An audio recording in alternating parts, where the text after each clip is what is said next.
पदवीधर आणि शिक्षक मतदार नोंदणी 1 ऑक्टोबर पासून सुरू झाली आहे।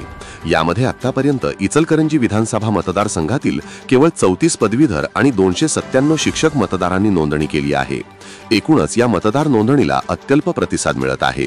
त्यामुळे अधिकाधिक पदवीधर आणि शिक्षकांनी आपल्या मतदानाची नोंदणी करण्याचं आवाहन प्रांताधिकारी तथा सहाय्यक मतदान नोंदणी अधिकारी दीपक शिंदे यांनी केलं आहे।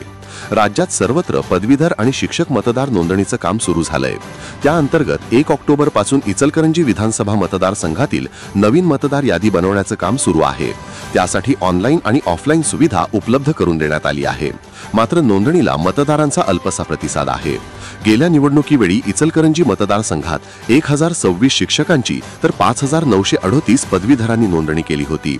त्यामुळे 10 मतदान केंद्र उभारले होते।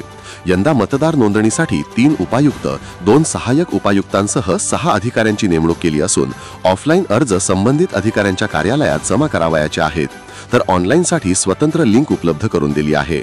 यंदा शासकीय यंत्रणेमार्फत मतदार नोंदणीचं काम सुरू आहे। विविध राजकीय पक्षांसह संस्था चालकांनीही अधिकाधिक मतदान नोंदणी करण्याचं आवाहन प्रांताधिकारी दीपक शिंदे यांनी केलं आहे। Hey there.